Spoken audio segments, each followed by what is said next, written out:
Starting center for Mapua, jumping it up with a newly minted MVP of the league, Allen Bryant Liwag. And here we go. The ball is up in the air and it is Benilde possession. Quick clip notes dito. First 6 minutes of the game, Mapua started getting a handle on the game. And somebody who wants to forget that game one performance is Tony Inot. Why not? Bakit nga naman hindi? Unang ball, 3 points agad for Tony.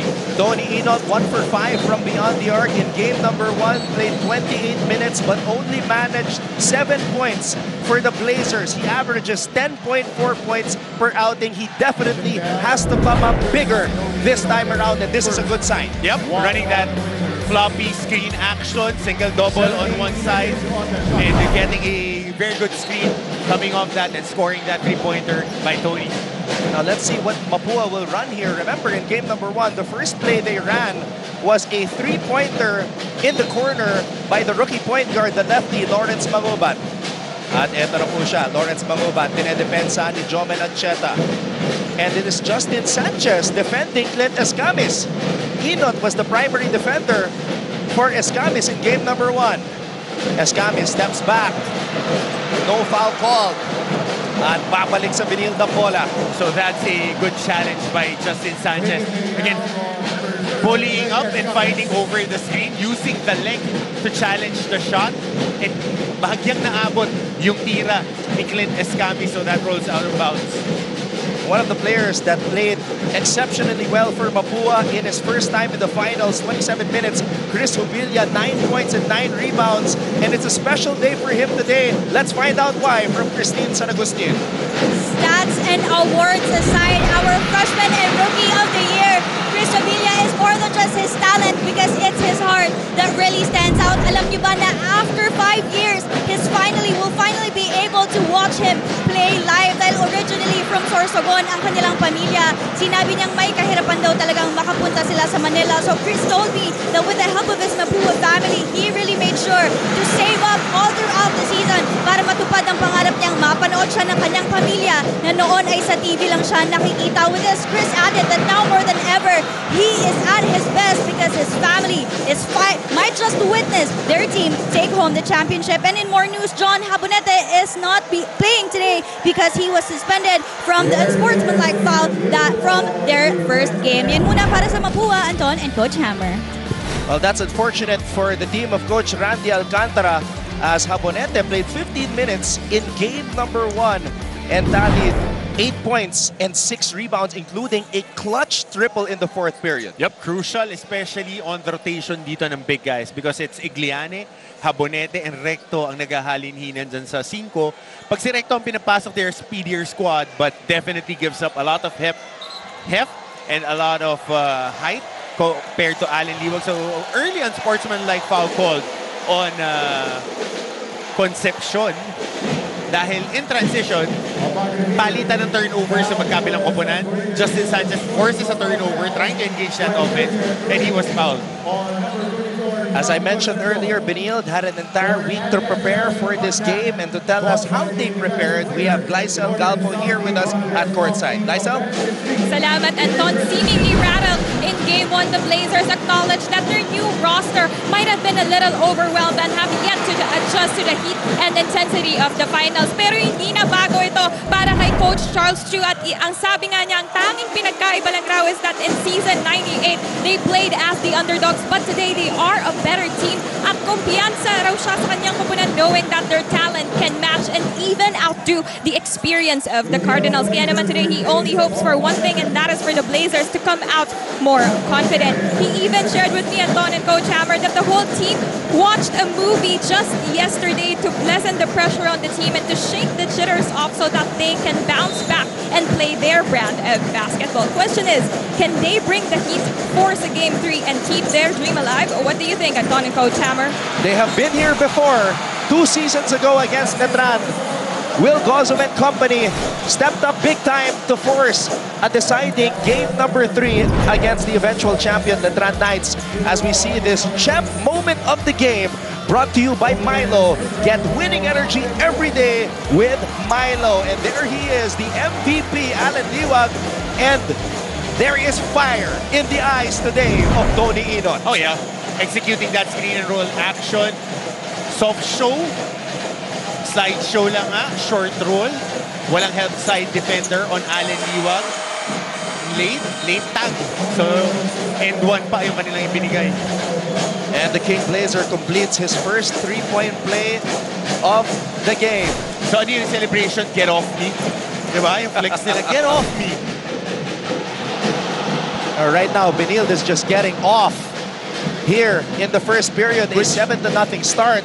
And that is why Cyrus Cuenco has been called from the bench very early in this contest. Christopher Hobilia, the Rookie of the Year, gets Mapua on the board. That's what they need to do. Finish underneath the basket and just elevate and use that athleticism and speed dahil nasa kanila ngayon yung crowd advantage habang titignan natin dito. And if the crowd gets involved, malaking bagay yan for Mapua. And that's the first turnover of the game for Benilde, and that's what fuels these Cardinals. Hobilia, binigay dito kay Escamis. He's taken 2 tough shots already, and Justin Sanchez, his defense is on point. Yep, second time that he gets a tap to a turnover and getting baskets in transition itong Benilde. The graduating team captain, Mark Sanko, gets on the board for the Blazers. Only 2 graduating players on their squad, Sanko and Paul Turco. Cuenco breaks free. No foul called. Hobilia picks up the loose ball. Baseline jumper. Cuenco with a putback. And one thing that Cy Cuenco brings, crash boards. Point of attack player, pag wala sa kanya yung bola, mahilig rumash boards. Sanko gets it down low to Sanchez. Oh, they like this matchup. Sanchez gives it to Liwag. Liwag, power move. Masyadong manipis yung depensa sa loob. Pagka si Allen Liwag, he gets it. Those paint touches, ang laking bagay yun for Allen. Especially early in the game. Escamis being defended by Justin Sanchez. Sanchez 6'5". Cuenco for 3. Cyrus Cuenco knocks it down. And that's what they needed. Another offensive option inside. Cuenco has been lights out the whole season. Focal point on offense. Silang dalawa ni Clint Escamis have been very solid. And now trying to go for that kill dito sa game number 2. Cuenco averaging 11.5 points per contest for the Cardinals. This is Jomel Ancheta. And I would quadruple down, Anton, with what I said in opening day. This squad will go as far as Jomel Ancheta and Ian Torres. Parehas na mga focal points sa kanilang offensa, point of attack, and both offensively and defensively. Talking about focal points, Clint Escamis answers on the other end. Well, despite this being a bad start for Mapua, they're only down by 5 as we have a timeout. This is a moment sa puso mo. The sky is the limit. Tara na, magsama-sama dahil together. What is up mga ka-NCAA? My name is Christine San Agustin and today we are here at the San Sebastian College Recoletos to witness their pep rally for this season. Kakamustahin po natin ang kanilang mga atleta kung paano nga ba sila naghanda para sa NCAA Season 100. Kaya tara, samahan niyo po ako.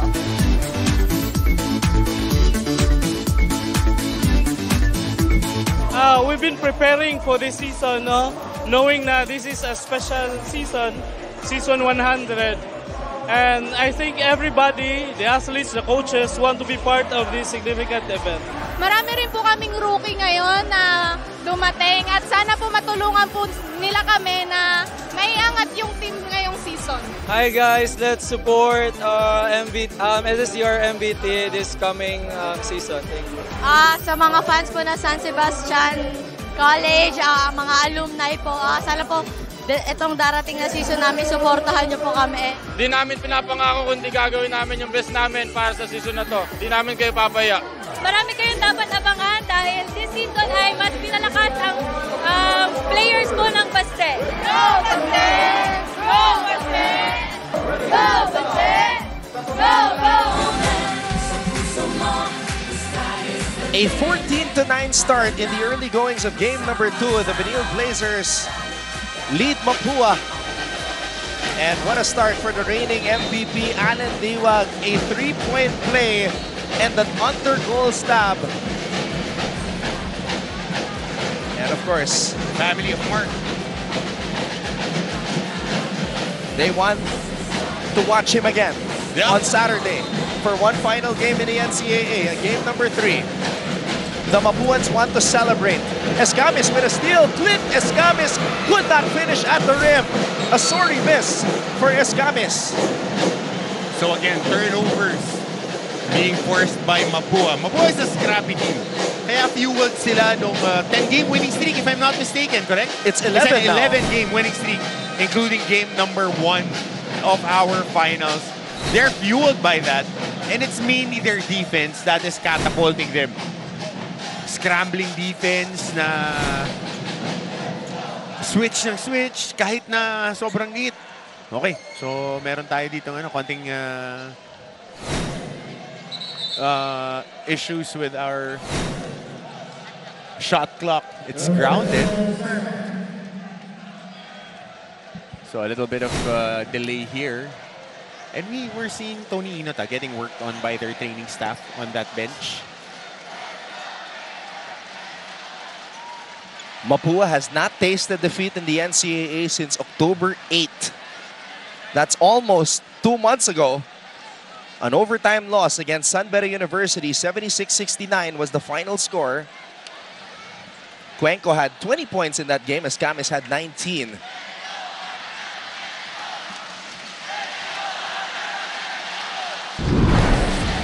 And now, we check out this amazing play from the Benil team captain, Mark Sanko. That's definitely our McDonald's play of the game, brought to you by the new and better McCafe Iced Coffee. Boulder Brew Premier Blend. McDonald's, love ko to.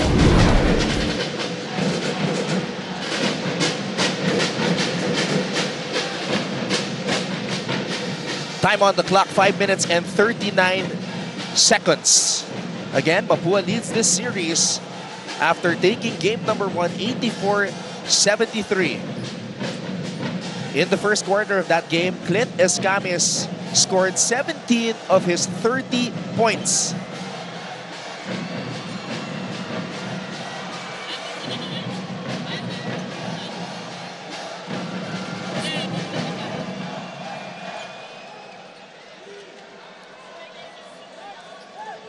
But this time around, the defense of Benil tightening things up. Justin Sanchez and Tony Inot taking turns defending Clint Escamis. Yeah, you wanna get Clint tired dahil grabe yung makina ni Clint this season, especially those past 2 games. Back-to-back 30 pieces.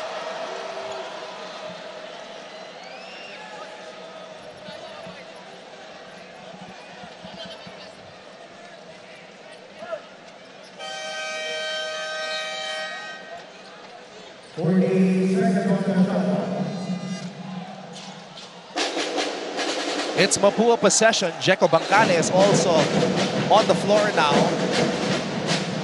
Bangkale played 8 minutes in game number 1. Hit a 3.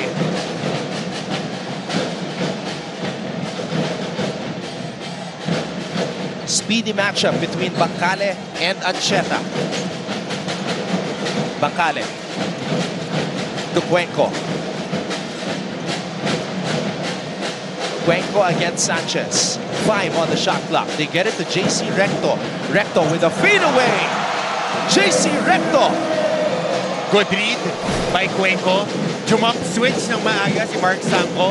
Just rolling to that short corner si Cuenco. And he loves that shot.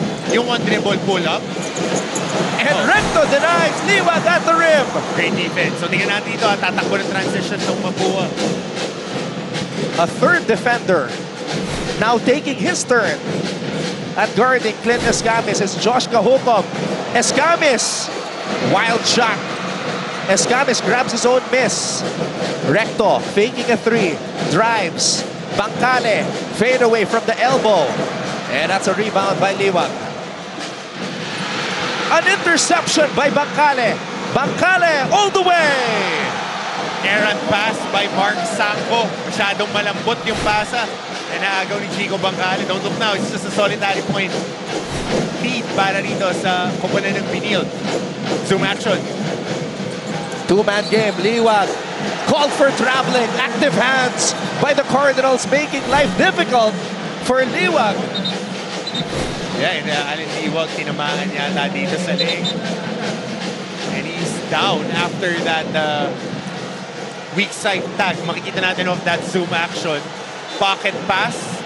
Tingnan mo ito, Anton, ha? Zoom action, pocket pass.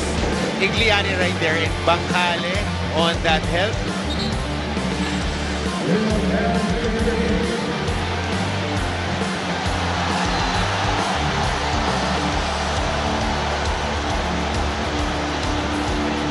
Benilde has committed 6 turnovers already. And Mapua scored 6 points off of those turnovers. Yep. Yun ang mahirap. Ito ang nangyari, Anton. This was that roll to the short corner by JC Recto. And then the ensuing turnover na naagaw ni Chico Bangkale that he finishes with the left hand. Mapua scored 9 points coming from their bench. So that's 9 of the 13 points nang galing sa bench ng koponan ni Coach Randy Alcantara. So may review dito dun sa contact, inadvertent contact. I don't know if it was inadvertent, but there was an elbow to the chest after the play. And a little shuffle here on the lineup. Ian Torres is now in the game, as well as Antonio Sebio. Josh Cajucom entered earlier. So importante yung second unit na to ng Benilde dahil sanay maglaro ng malalalim na minuto yung second unit naman ng koponan. Hey, legends are in the house. Yep, champion members of the 1990-1991 back-to-back champion Mapua Cardinals, Winchester Lemon, George Baltazar, Darren Evangelista, Reynold So, Nerio Ronquillo, and of course the man who hit the game winner with 5 seconds left to beat San Beda in Game 3, Benny Cheng. Yup. Tapos yung wing nila na malaki, ayun o, nag-coach. Nandun sa bench. So let's see what's the call here by our officials of that replay. Wow. Wow, an unsportsmanlike foul. That's the second unsportsmanlike foul called on Mapua.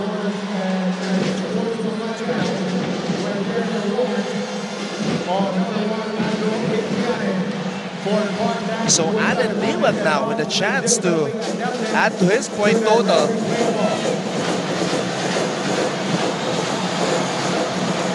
Liwag sinks the first. Liwag this season shooting just 50% from the free throw line. But he tightened up his shot, especially in the latter stages of that second round. And in the final 4, he was really lights out. And you can hear the jeering from the Mapua crowd as Liwag named MVP at our awarding ceremony prior to this game. Makes good on both free throws. Also named Defensive Player of the Year, part of the Mythical 5 team and all-defensive team. The man who hails from Alfonso, Cavite.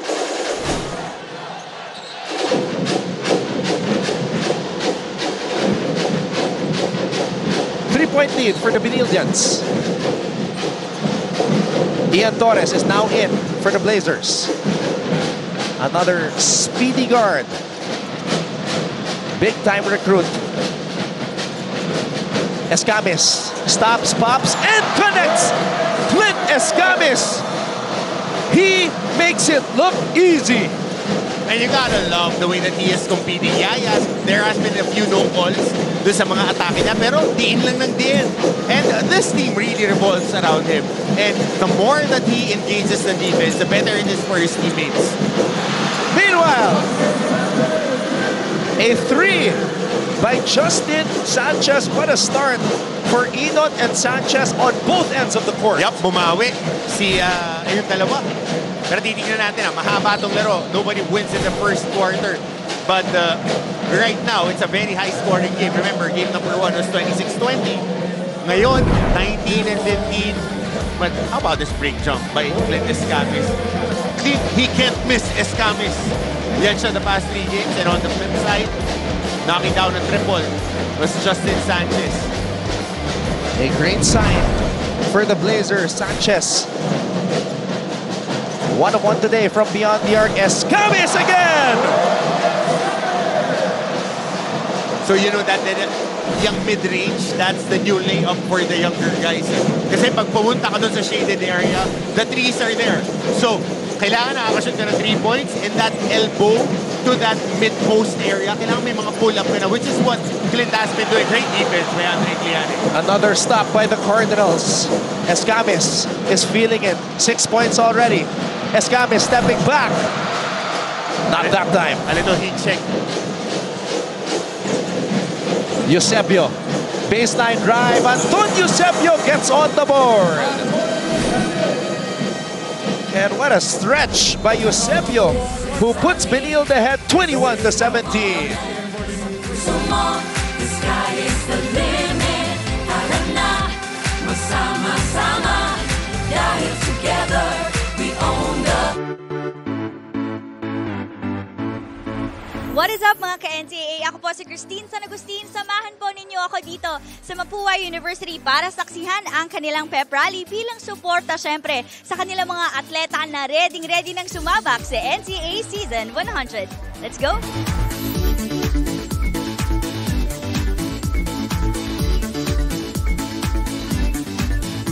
So, kamusta naman ang mga preparations nyo for Season 100? Ikaw, Clint?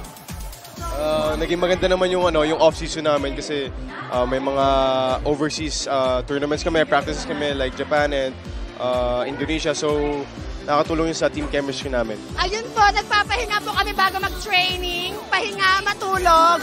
At saka always training lang po para makamit po namin yung goal namin ngayong season 100. Yung last season namin is meaningful and doon kami kukuha ng inspiration para mas maging better ang team namin next season, this upcoming season 100 ng NCAA. I think mas magiging stronger kami, mas magiging better kami, mas magiging competitive. Hey, we see our NCAA fans receiving their free samples from the Casino Active booth today. Casino sa germs, say yes to good vibes. Hey, that's actually our batch of volleyball players, February 20. Yep, lapit na. After Christmas, beach volley, and then indoor volleyball. Yan. Oy, andun ha. Kanina pinakita natin yung championship winning squad ng Mapua. Yung isa pang team na pumasok ng championship, yung teammate naman nung isa pa nilang coach yung in the Bay Area right now. Coach Oli Bernales, Coach Dan, magandang araw sa inyo. He is with EJ Madrid, Banjo Hilbuena, Patrick Benedicto, and Kuya Omanzi Rodriguez. Watching the action right now, and malamang nagdadasal itong mga to. NCAA Season 100 is international. Yes, Recto, pinitpit ang bola. What a finish by JC Recto. And ito yung kilala natin ni JC Recto. Parang waiter nilatag yung layup na yun. Dire-diretso sa gitna. Hindi na, walang atubili. And yun nga yung sinasabi natin yun yung kaibahan nila ni Anton Eusebio. Pag si Recto umalaki, buong buo yung loob. Bacale gets it to JC. JC on the move. JC Recto fouled by Eusebio. And Capre, si Boogie, kita mo pag umaatake yung Eusebio, kailangan niyang umiwas sa bangka. Itong si Recto, pag umatake, talagang dinidiin. Eh, no? Kita mo yung contact. Kung magmimintes, kung hindi, tatawag yung referee ng foul. JC Recto from Batasan Hills, QC, 6'4", 23-year-old, played high school ball for Arellano University but has found a home here as a Mapuan. Oo, magkakampi sila ni Sai Cuenco. Coach sila, si Coach Bombet.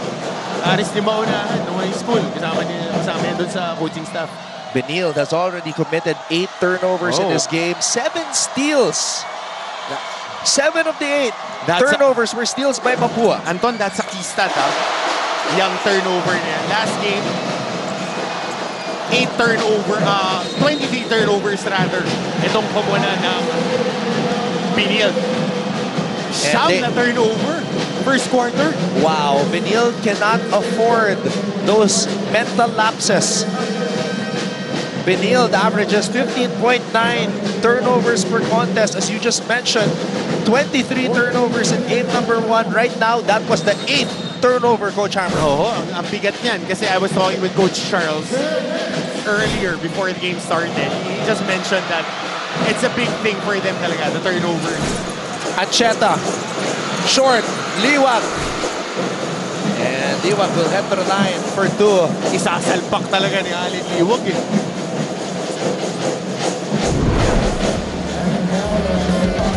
Clint Escamis named to the mythical 5 for the 2nd straight year, getting shiesty with it. Yep. Gusto ko ito yun na ilalagay sa laro ng mga players ngayon, yung mid-range jumper. Kasi it's important that you take care of that to keep the defense honest. Allen Liwag, after making his first 3 free throws, missing.